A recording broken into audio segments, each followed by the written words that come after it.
"Take me home," drunk billionaire CEO begs black Uber driver.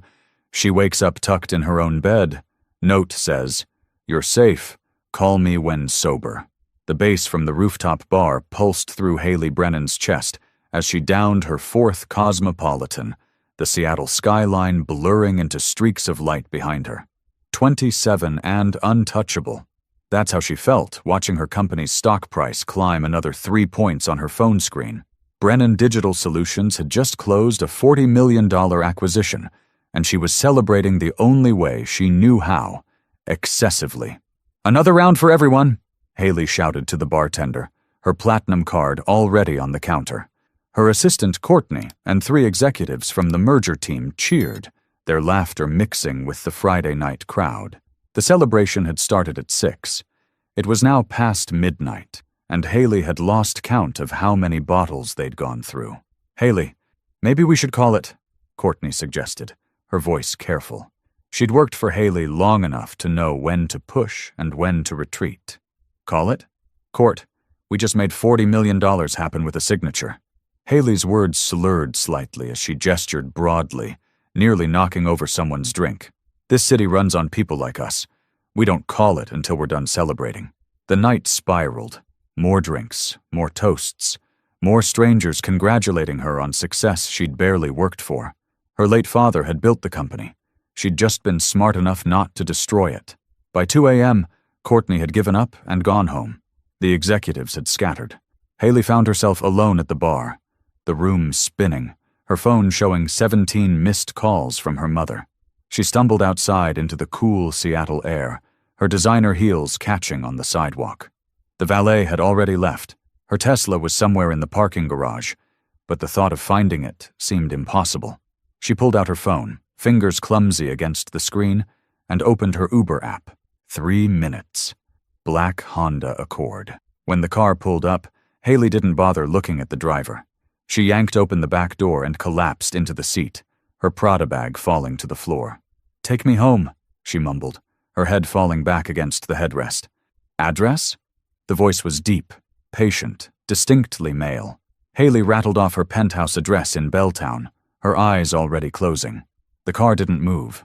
"Miss, I need to make sure you're safe. You seem pretty drunk." Hayley's eyes snapped open, irritation cutting through her fog. She looked at the rearview mirror and saw him for the first time. Dark brown eyes, neat fade haircut, maybe 30 years old, black. Her mind registered it with the same detachment she registered everything else about service workers. Noted and dismissed. "I'm fine. Just drive." Her tone was sharper than she intended, the automatic edge she used with people. She considered beneath her station. The driver, Marcus, according to the app, hesitated before putting the car in gear. CTA. "Hello, the Shade of Love family. So happy you're here. Before we jump into the next part of the story, tell us, where are you watching from? Drop your country and state in the comments.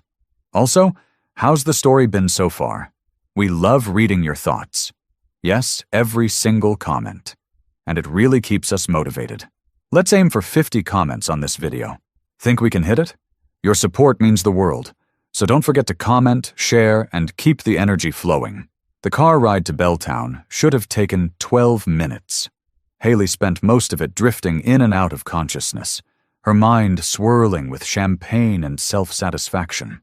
Through her haze, she heard Marcus on the phone, his voice low, concerned, talking to someone about picking up his daughter from a friend's house tomorrow morning. "Yeah, Mom, I'll be there by 9. Promise. Just finishing up this last ride." Hayley's eyes fluttered open. She studied the back of his head, the way his shoulders sat square and responsible. For a moment, something flickered in her chest. Curiosity, maybe. But it died as quickly as it came. Uber drivers talking about their families, their problems, their lives. She'd heard it all before during late-night rides, and she'd perfected the art of tuning them out. Her mother had taught her well. "Hayley, darling, there are people who build empires, and people who serve them," Eleanor Brennan would say over brunch at their country club. "It's not cruelty. It's just hierarchy. Everyone has their place." Hayley had absorbed that lesson young. Her father, before the heart attack took him at 53, had been more direct. "You're a Brennan. That means something in this city." Never forget that people like us create opportunities for people like them. People like them? The phrase had never bothered her before. Why would it? Her world worked smoothly because everyone knew their role. She signed the paychecks. Others cashed them. Simple. Fair, even. She provided employment. The car stopped at a red light, and Hayley caught Marcus's eyes in the rearview mirror again. He looked tired. Not just end-of-shift tired, but bone-deep exhausted. The kind that came from juggling too much with too little support. Long night? She asked, surprising herself. Every night's long when you're working 2 jobs, Marcus replied, his tone neutral, professional. 2 jobs. The words registered dimly. Hayley tried to focus, but her mind kept sliding away. She wanted to ask why. Why 2 jobs? Why driving drunk people around at 2 a.m.? Why did he sound educated but was here instead of somewhere better? But the questions felt too heavy, required too much energy she didn't have. Instead, she said, "Well, the tip will be good." She meant it as kindness, a reassurance that his service mattered. Marcus didn't respond, just kept driving. Hayley's phone buzzed. A text from Courtney. "Make sure you get home safe, boss. Big investor meeting Monday morning." Monday morning. Right. The venture capital presentation that could value her company at $200 million. She'd walk into that boardroom in a Saint Laurent suit, command the room with her father's last name and her own ruthless efficiency, and close another deal that would make her richer than she already was. The car pulled up to her building. Marcus put it in park. "We're here, Miss Brennan." Hayley blinked at the sound of her last name. She hadn't told him. He must have seen it on the app, or maybe the doorman had mentioned it during one of her previous rides. Either way, it pleased her. Being recognized, being known, that's what power was. People remembering your name without you having to introduce yourself. She fumbled with her seatbelt, her fingers clumsy and uncooperative. The clasp wouldn't release. She tugged harder, frustration building. "Here, let me help." Marcus had already stepped out of the car and opened her door, his hand reaching carefully toward the buckle. "I can do it myself," Hayley snapped, still struggling. Marcus pulled his hand back immediately, his expression carefully blank. "Of course, take your time." That blankness bothered her more than anger would have. It was the practiced neutrality of someone used to being treated poorly, someone who'd learned that reacting only made things worse. Hayley had seen that expression on service workers her entire life. Waiters when her mother sent food back 3 times, retail employees when she returned items worn once, valets when she complained about imaginary scratches on her car. She finally got the buckle open and tried to stand, but her legs betrayed her. She stumbled forward, and Marcus caught her elbow, steadying her with a firm but impersonal grip. "Thank you," she muttered, hating that she needed help. "Do you need assistance getting upstairs?" Marcus asked. "No, I'm fine." Hayley straightened, trying to project dignity she didn't feel. Her building's doorman, Gerald, was already approaching with a wheelchair they kept for exactly these situations. Residents too drunk to walk. "Miss Brennan, let me help you," Gerald offered, his tone professional but tinged with familiar concern. He'd seen her like this before. "I said I'm fine." But even as she spoke, the world tilted sideways. Her knees buckled, and suddenly she was falling, the concrete rushing up to meet her face. Marcus moved fast, his arm wrapped around her waist, taking her full weight as he guided her into Gerald's wheelchair. The 2 men exchanged a look. Brief, understanding, the silent communication of people who dealt with difficult, wealthy clients regularly. "Maybe we should call someone?" Marcus suggested to Gerald. "Family? A friend? Her mother lives in Bellevue, but—" Gerald trailed off diplomatically. "But what?" Hayley demanded, her words slurring worse. "Now." "But Mrs. Brennan requested we not call her during these episodes unless it's an emergency," Gerald finished quietly. Episodes. The word hung in the air, shameful and true. This wasn't the first time Hayley had come home like this. Probably wouldn't be the last. Marcus crouched down to her eye level. "Miss Brennan, I can't leave you like this. Let me at least make sure you get inside safely." "Why do you care?" The question came out harsher than she intended. "You don't know me. You're just my driver." Something flickered in Marcus's eyes. Hurt, maybe, or disappointment, but his voice remained steady. "Because it's the right thing to do. The elevator ride to the 23rd floor was a blur of mirrors and fluorescent lights that made Hayley's head pound harder. Marcus had insisted on accompanying her, and Gerald had gratefully agreed, relieved to hand off the responsibility. Now Marcus stood beside the wheelchair, one hand on the handle. His reflection multiplied infinitely in the elevator's mirrors. Hayley studied him through her drunken haze. He wore a simple black t-shirt and jeans, clothes that had seen better days but were clean and well-maintained. There was something about the way he carried himself, dignity mixed with exhaustion, pride fighting with weariness. "You didn't have to do this," she said, her voice smaller than before. "I know." The elevator dinged. Marcus pushed the wheelchair out into the hallway, following Hayley's mumbled directions to her penthouse door.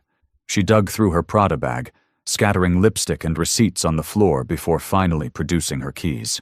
Her apartment was exactly what someone would expect from a tech CEO. Floor-to-ceiling windows overlooking Elliott Bay, minimalist furniture that cost more than most people's cars, abstract art that Hayley had bought because her interior designer said it was investment-worthy.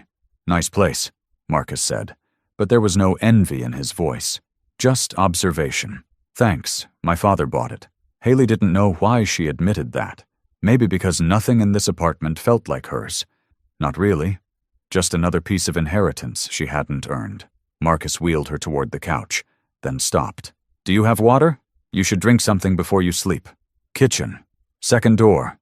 He disappeared, and Hayley closed her eyes, listening to him move through her space. Cabinets opening, water running, the quiet competence of someone used to taking care of others. When he returned with a large glass of water and 2 aspirin, something in Hayley cracked. "Why are you being nice to me?" Marcus set the glass on the coffee table, then sat on the chair across from her. Not the couch, she noticed, maintaining boundaries. "Why wouldn't I be?" "Because I was rude to you, in the car, just now. I'm always—" She trailed off, the truth too ugly to finish. "You were drunk and needed help," Marcus said simply. "That doesn't mean you deserve to. Be unsafe. Most people would have just dropped me at the curb." "I'm not most people." Hayley forced herself to focus on him, really look at him for the first time. There was intelligence in his eyes, education in his speech patterns.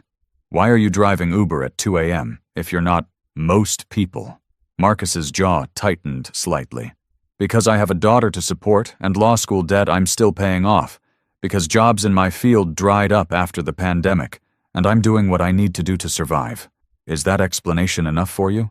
The words hit Hayley like cold water. Law school, a daughter, survival. This wasn't just some random driver. This was someone with a whole life, dreams that had been interrupted, struggles she'd never considered. "I'm sorry," she whispered. "For what?" "For assuming you were just less than me. For treating you like you were invisible." Marcus stood up, his expression unreadable. "You should get some sleep, Miss Brennan. Drink the water. Take the aspirin. You'll feel terrible in the morning, but at least you'll be safe." He moved toward the door, and panic seized Hayley suddenly. "Wait, what's your name? Your real name, not just what's on the app." "Marcus Johnson." He paused at the door. "And for what it's worth, you're not the worst person I've driven tonight. Not even close." The door closed softly behind him. Hayley woke up at 11 a.m. Saturday with a headache that felt like someone was driving nails through her skull. She was in her own bed, still wearing last night's dress, her shoes somehow neatly placed by the nightstand. She had no memory of getting from the couch to the bedroom.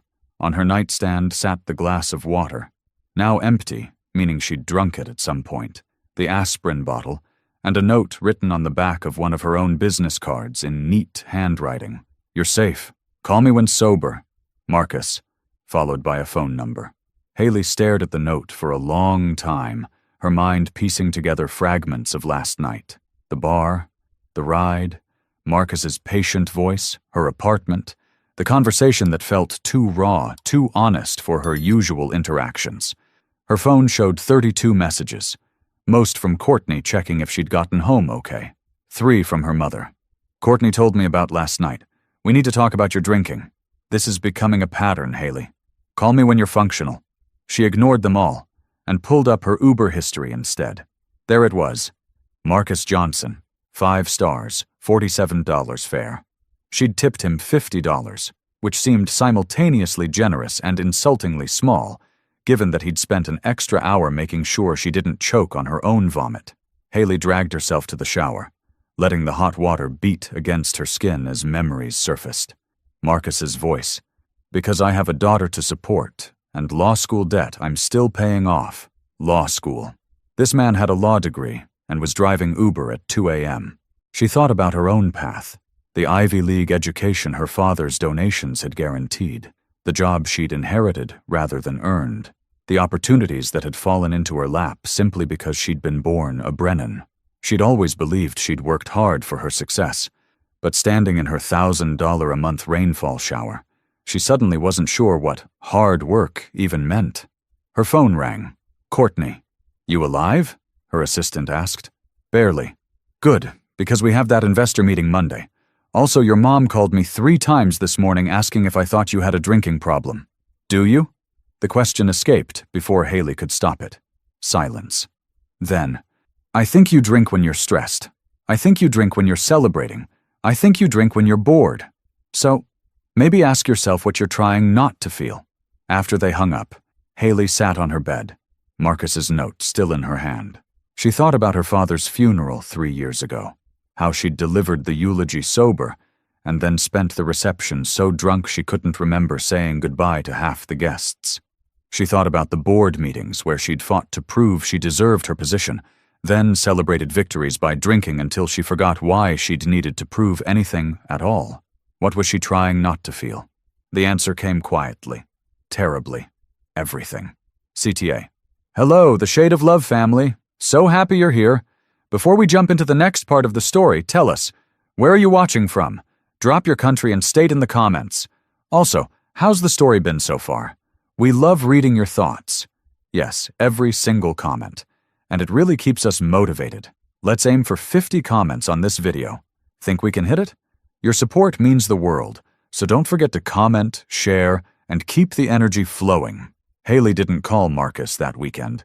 Instead, she spent Saturday recovering and Sunday reviewing presentations for Monday's investor meeting. But his note stayed on her nightstand, and she found herself reading it during moments when she should have been focused on profit margins and growth projections.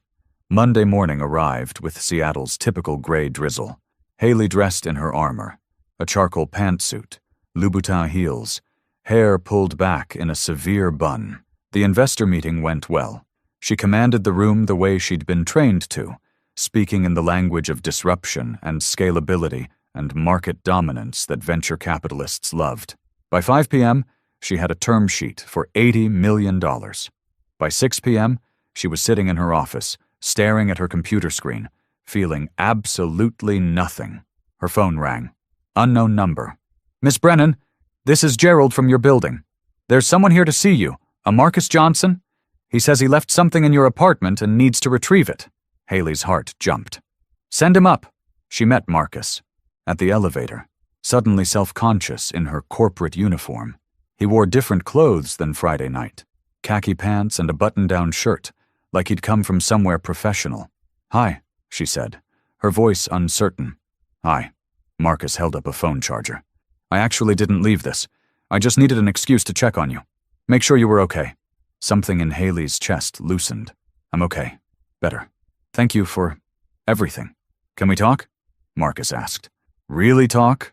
Not drunk you and driver me, but just 2 people having a conversation? They went to a coffee shop 3 blocks away. Hayley's suggestion, because she didn't want to have this conversation in her office where everything felt like performance. They sat by the window, rain streaking down the glass, and for the first time in years, Hayley felt nervous. I looked you up, Marcus said, stirring his coffee. After Friday night, Brennan Digital Solutions, inherited from your father, worth about $150 million. You're 27, and you run a company with 200 employees. Is this where you judge me for being born lucky?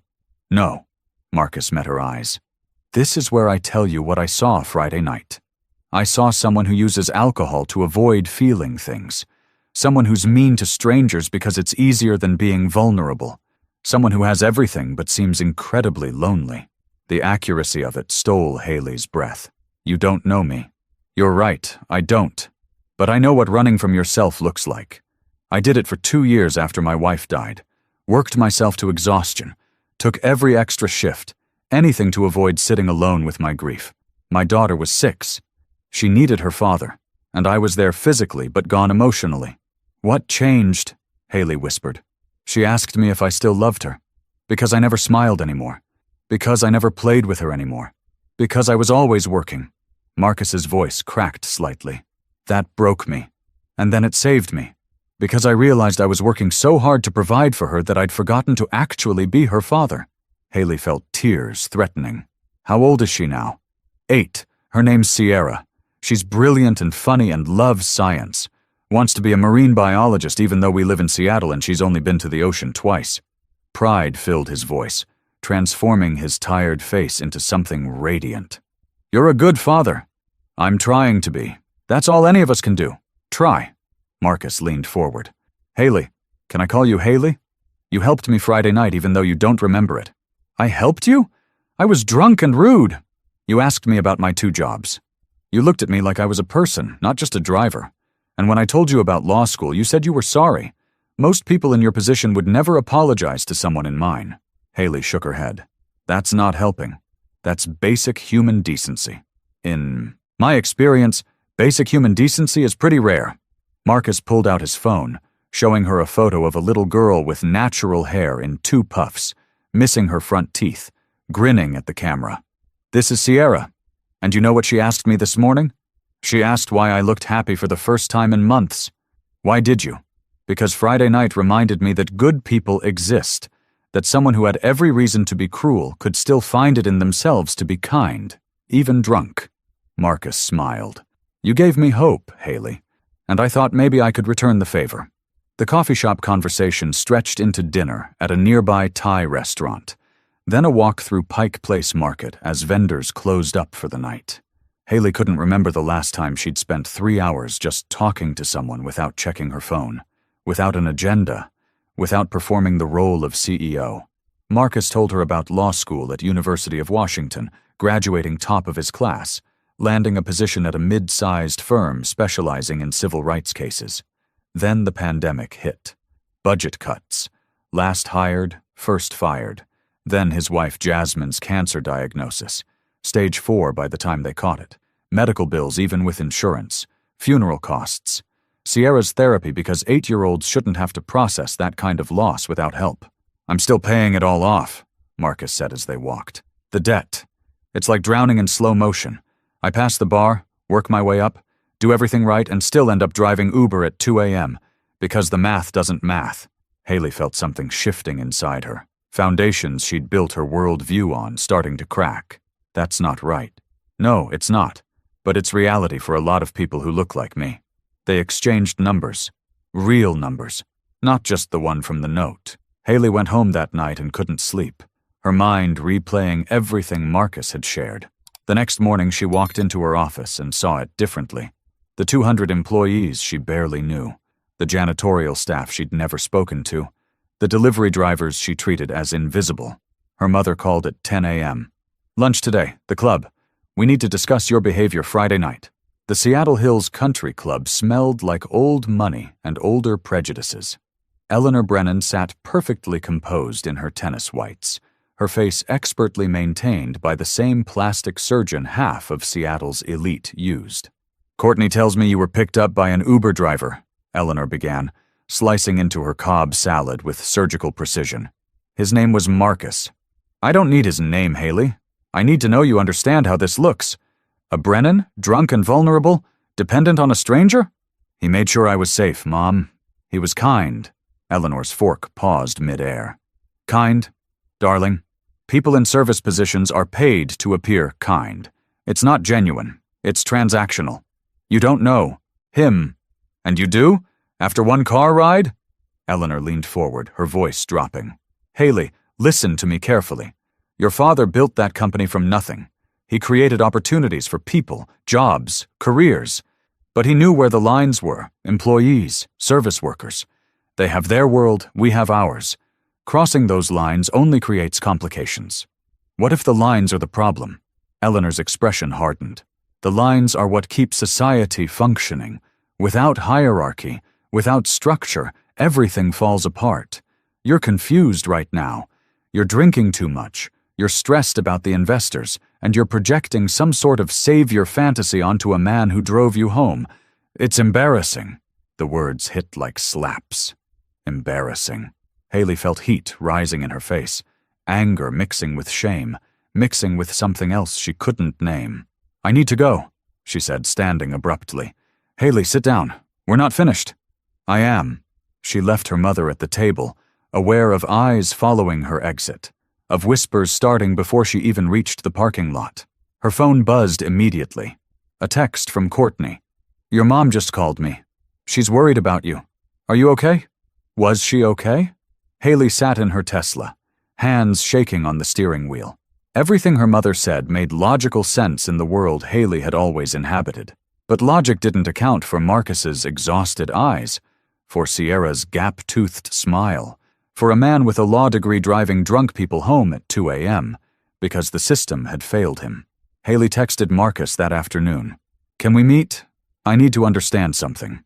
They met at a park near Green Lake, where Sierra was having a playdate with school friends.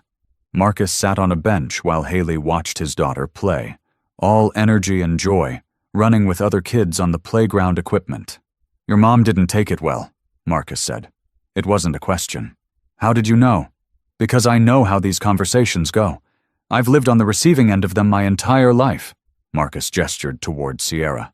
"See that little girl? She's brilliant. But I already know that some of her teachers will see a black girl with natural hair and make assumptions. I already know that she'll have to work twice as hard to be seen as half as good. And I'm terrified every single day that the world will break her spirit before she's old enough to fight back." Hayley felt tears burning. "I don't know how to fix that. You can't fix centuries of structural racism with good intentions, Hayley. But you can start by seeing it, by admitting it exists, by not turning away when it makes you uncomfortable." "Tell me," Hayley said urgently. "Tell me everything. Help me understand." Marcus was quiet for a long moment, watching Sierra climb the monkey bars. Then he began talking, and Hayley listened like her life depended on it. He told her about being pulled over 7 times in 2 years for driving suspiciously in his own neighborhood, about the law firm partners who praised his work but never invited him to client dinners, about the time a security guard followed him through Nordstrom while white shoppers browsed freely, about explaining to Sierra why some parents didn't want their kids playing with her, and watching her 6-year-old face try to process that kind of rejection. After Jasmine died, people sent casseroles and flowers and cards, Marcus continued. But when the medical bills started piling up, when I needed actual help, suddenly everyone was busy. The firm offered 2 weeks of bereavement leave. Like 2 weeks was enough to process losing your wife and figure out how to be a single father. When I asked for flexible hours so I could take Sierra to grief counseling, they said it showed lack of commitment to the position. That's cruel. That's capitalism. That's how the system works. It rewards people who already have support systems and punishes people who don't. And guess which communities disproportionately lack those support systems? Hayley wiped her eyes, not caring that her mascara was probably running. "My company. We have 200 employees. I don't know their stories. I don't know who's struggling or who needs help. I just sign the paychecks and assume that's enough." "Is it enough?" "No." The word came out small but certain. "No, it's not." Sierra ran over, breathless and glowing. "Daddy, did you see me? I went all the way across." Marcus's entire face transformed. "I saw, baby. You were amazing." Sierra noticed Hayley, her eyes curious. "Who's this?" "This is my friend Hayley," Marcus said. "Hayley, this is Sierra." "Hi, Sierra." Hayley managed a smile. "Your dad tells me you want to be a marine biologist." Sierra's face lit up. "Yes, I want to study orcas. Did you know they have different dialects? Like, the orcas near Washington sound different from the orcas near Alaska. They have accents." "I didn't know that. That's incredible." "Most people think they're just animals," Sierra said seriously. "But they're really smart. They have families and cultures and everything. People just don't pay attention." The words hung in the air, innocent but profound. Marcus met Hayley's eyes over his daughter's head, and something passed between them. Understanding, connection, the weight of what Sierra had said without meaning to say it. People just don't pay attention. The following Monday, Hayley called an all-company meeting. 200 employees packed into the main conference room and overflow spaces, confusion rippling through the crowd. Brennan Digital Solutions didn't do all-hands meetings unless something major was happening. An acquisition? Layoffs? A pivot in strategy. Hayley stood at the front, no PowerPoint, no prepared remarks, just her and a microphone and a decision she'd made at 3 a.m. after another sleepless night. "I need to ask you all something," she began, her voice steady despite her racing heart. "How many of you are working second jobs to make ends meet?" Silence. Confused glances. Then, slowly, hands started rising. 10, 20, 40. Nearly a quarter of the room. "How many of you have skipped medical appointments because you couldn't afford the copay, even with our insurance?" More hands. Hayley felt sick. "How many of you have debt from student loans, medical bills, family emergencies that keeps you up at night?" The majority of hands were up now. Hayley saw her employees, really saw them, for the first time. The software engineer in the third row who drove for DoorDash on weekends. The marketing coordinator who'd mentioned her second job at Target during a casual conversation Hayley had barely listened to. The accounting clerk who brought lunch from home every single day, not by choice, but by necessity. "I'm the CEO of this company," Hayley continued, her voice breaking slightly. "I make 90 times what some of you make. I have a penthouse I inherited, a car I didn't need to finance, investments I'll never have to touch. And until last week, I thought that was normal. I thought that was fair. I thought I'd earned it." Murmurs spread through the crowd. Courtney, standing by the door, looked alarmed. "I've spent the last 3 years running this company the way I was taught. Maximize profits, minimize costs, treat labor as a line item on a spreadsheet. And I told myself I was doing good because I was providing jobs, creating opportunities. But I never asked if those opportunities were actually enough, if the wages I paid were actually livable, if the benefits I offered actually covered the emergencies that real people face." Hayley pulled out her phone, opening the Notes app where she'd spent all weekend running numbers. "Effective immediately, I'm implementing a new compensation structure. Every employee's base salary increases by 20%. Our health insurance is switching to a plan with $0 copays and a $500 deductible instead of the current $3,000. We're adding 4 weeks of paid family leave on top of existing PTO, and we're creating an emergency assistance fund for employees facing financial crises. Medical bills, car repairs, whatever you need. $1 million to start." The room erupted. Some people started crying. Others stood up, uncertain if they should cheer or if this was some kind of test. Courtney pushed through the crowd to Hayley's side. "The board is going to lose their minds," she whispered urgently. "These changes will cost the company $15 million a year. They'll vote you out. Let them try." Hayley faced her employees again. "I know this doesn't fix everything. I know this doesn't undo decades of wage stagnation or systemic inequality, but it's a start. And I'm committed to doing more, to doing better. I'm also committing to spending 1 day a month working alongside you in engineering, in marketing, in customer service, wherever. Because I need to understand what I'm asking of you." A hand raised in the back. Jamal from IT, a quiet 30-year-old who'd been with the company for 5 years. "Why now? What changed?" Hayley thought about Marcus, about Sierra, about that note on her nightstand. "I met someone who showed me that the way I was living, the way I was leading, was causing harm. And I had to decide if I wanted to keep being the kind of person who looked away from that harm, or if I wanted to be someone different, someone better." The board meeting happened 3 days later. 8 members, all men over 50, all representing venture capital firms or legacy investors connected to her father's original vision.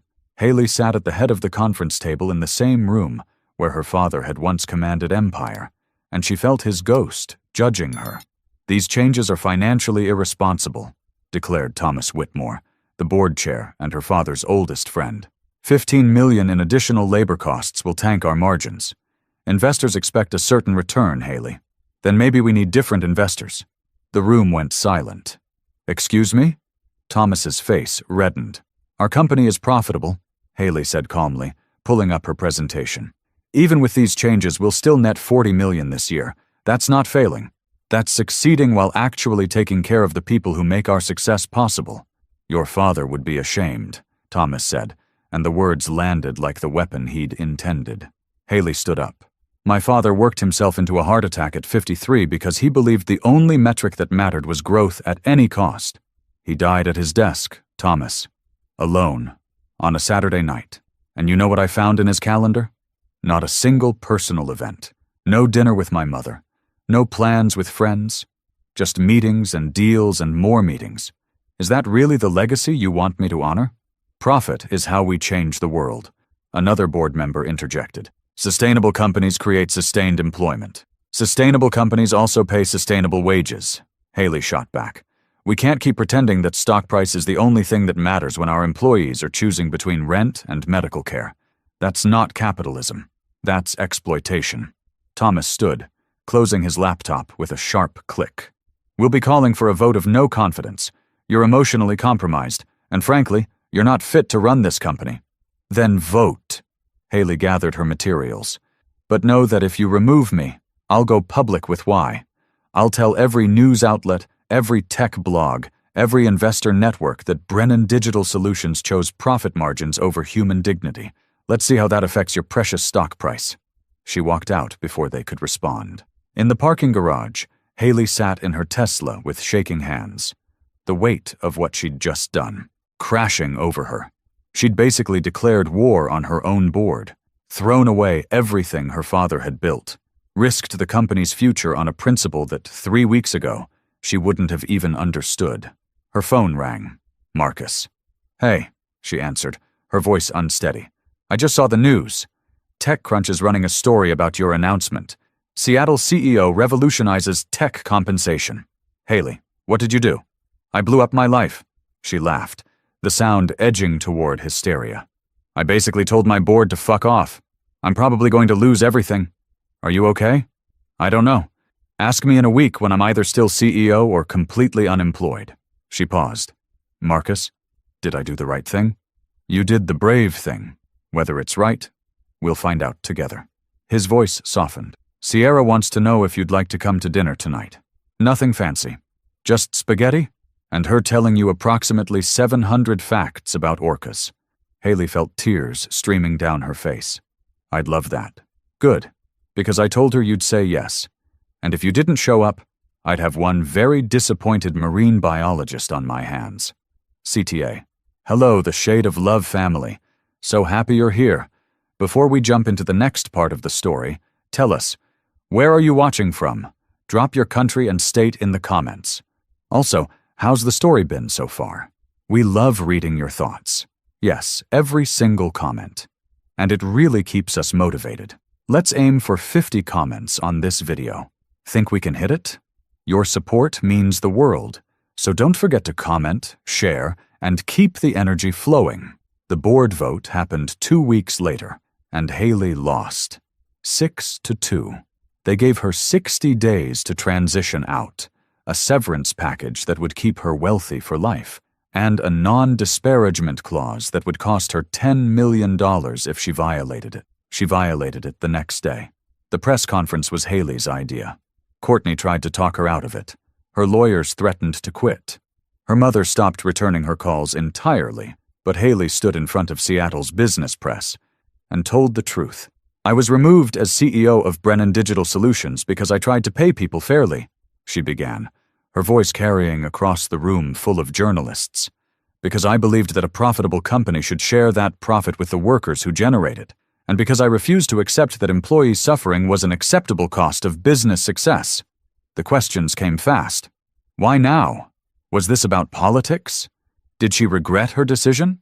I regret that it took me 27 years to open my eyes, Hayley answered. I regret that I inherited wealth and power and used it to perpetuate a system that harms people.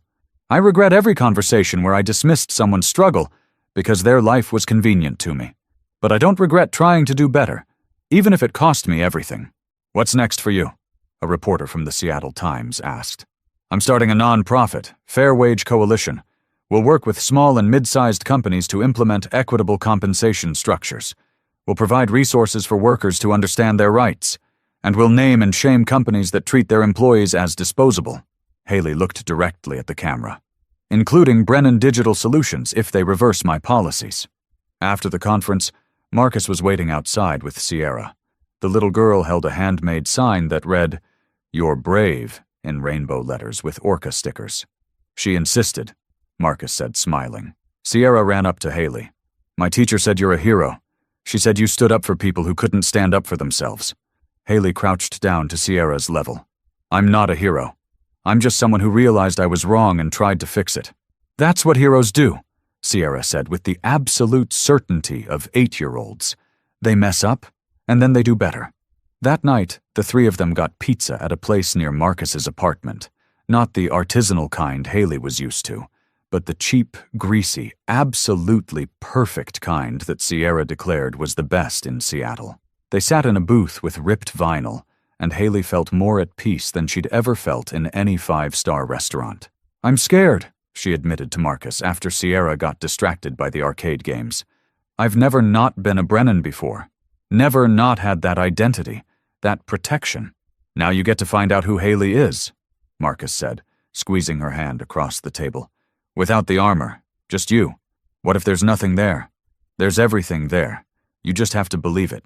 6 months later, Hayley stood in a small office in South Seattle, watching Marcus organize case files for the Fair Wage Coalition's legal department. He'd joined her nonprofit 3 months ago as their general counsel, finally using his law degree for the work he'd always wanted to do. Sierra's drawings covered one wall, orcas mostly, but also pictures of Miss Hayley and Daddy that made Hayley's heart swell every time she looked at them. The nonprofit was small, but growing.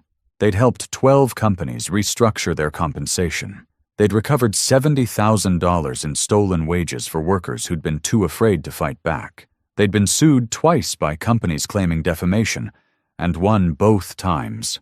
Hayley's mother still wasn't speaking to her. The board at Brennan Digital Solutions had reversed every policy change within a month of her departure, but employee turnover had spiked 40%, and the tech press was noticing. "You look happy," Marcus observed, setting down a stack of folders. "I am happy. Is that weird? I lost everything I thought mattered, and I'm happier than I've ever been. That's because what you thought mattered was killing you." Marcus walked over, standing close, enough that Hayley could feel his warmth. 6 months of working together, of dinners with Sierra, of slowly building something real and terrifying and beautiful. "You know what Sierra told me last night?" "What?" "She said she's glad I met you, because I smile more now." Marcus touched Hayley's face gently. "She's right. You changed my life, Hayley. That night I drove you home drunk and scared. I thought I was just being decent. I didn't know I was meeting someone who would become my best friend, my partner, someone who would help me believe in the possibility of change." Hayley felt tears coming, the good kind this time. "I was such an asshole to you. You were drunk and hurting and lost, and then you weren't. That's the thing about change. It doesn't matter where you start. It matters what you do once you see the truth." They kissed, soft and careful. 6 months of tension and trust finally finding expression. When they pulled apart, Hayley rested her forehead against his. "I'm still figuring this out," she whispered. "Being a good person. Being worthy of this, of you. We're all figuring it out, Hayley. Nobody has this shit figured out. We just wake up every day and try to be better than yesterday." Marcus smiled. "And for what it's worth, you're doing pretty damn well." Through the office window, Hayley could see the Seattle skyline, the same view she'd had from her penthouse, but from a completely different angle, lower to the ground, closer to real life, closer to the people she'd once overlooked. She'd lost her company, her social status, her family's approval, but she'd gained something infinitely more valuable, the ability to look at herself in the mirror and recognize the person staring back. That person wasn't a Brennan anymore. She was just Hayley, and that was more than enough. The end